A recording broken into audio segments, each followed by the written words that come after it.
little over a year ago, I installed a SurgeGuard electrical surge protection device inside our RV, and I'm going to show you that installation today, as well as give you a little bit of a review of how it's worked out for us over the past year.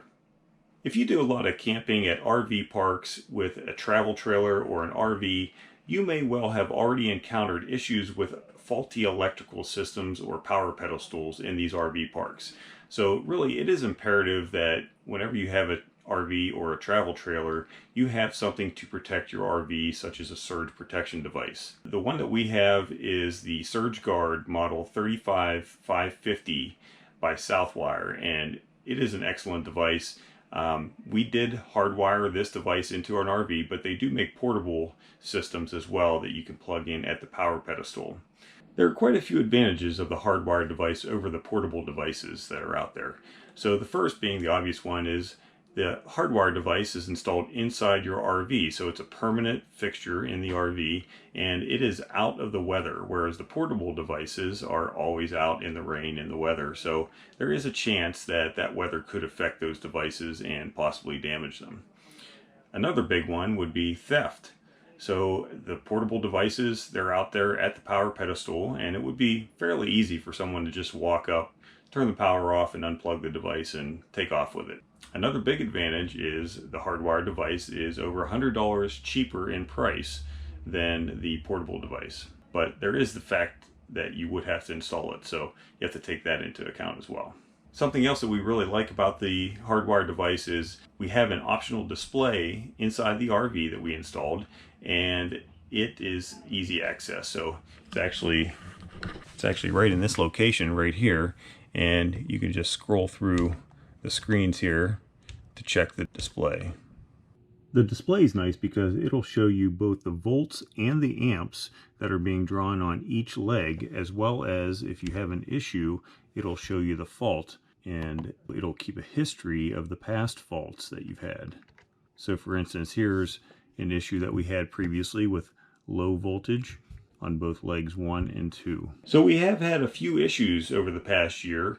When we went to a couple different RV parks, we plugged into the power pedestals, and we actually had issues where the surge protection device was giving faults. So one was a low voltage fault, and we actually had to move from one site to another because they could not resolve the issue.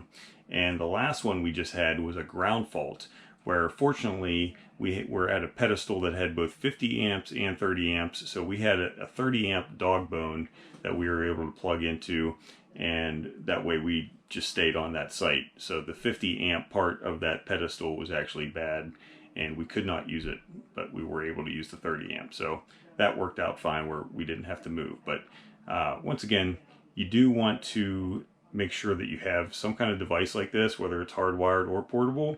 That way your electronic devices in your RV are protected and you're not going to run into any major issues down the road.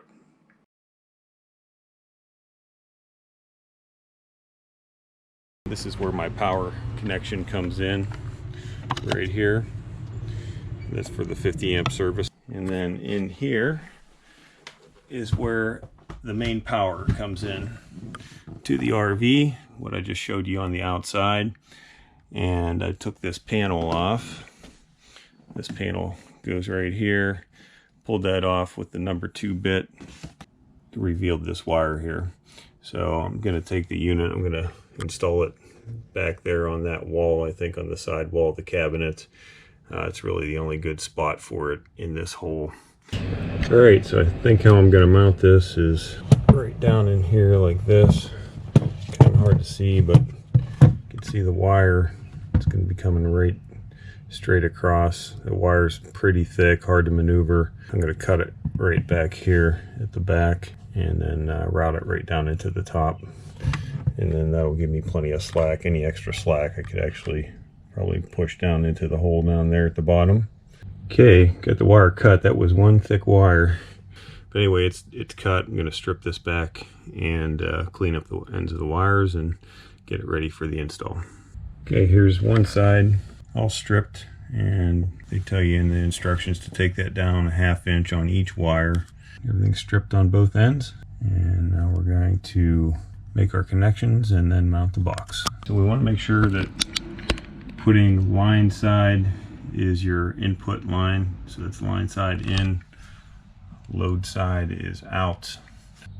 Everything's also color coded on both sides, black, white, red, ground, and everything's supposed to be torqued down to 16 pound-inches. Okay, here's the first set of connections. Did that on the load side as that was easiest. Have the most slack right there going into the trailer. And now I'm going to do the line side, which is going to be this one here coming into the trailer. It's going to be a little more difficult. All right, I got everything in and mounted. I did mount through the side of this cabinet here. There was a hole in the bottom down here that I covered over with some Protecto tape. The hole went down to underneath the trailer there. Even though it should all be sealed up, I could feel some airflow coming through.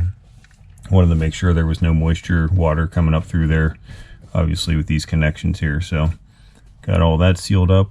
Just have to run this wire now, connected it to the back of the unit here. This is gonna run up to the LCD monitor that I purchased, and that'll be installed on the front of the panel. Cut out my hole using a jigsaw. Now we're going to pre-drill a couple holes here where I got it marked and install the module. Panel is screwed in. Going to place it in there, connect it first with the wire, and then put it in place with the cover. Be all done. Okay, there it is, complete install. Don't have any power today. I'm in the storage unit, so I'm gonna have to wait until next week to power it up. Well, that's it, guys. Thanks for watching today's video, and we would highly recommend this product to anyone who's interested in the Surge Guard. Be sure to stay tuned. We're gonna have more videos coming out just like this with a review of products that we've installed in our RV. And we also have some other videos on our site that follow our adventures as we travel around the country. We are full-time RV travelers, so be sure to check out those other videos, and we are always on the lookout for some unique and interesting places to bring to you. So we'll see you soon.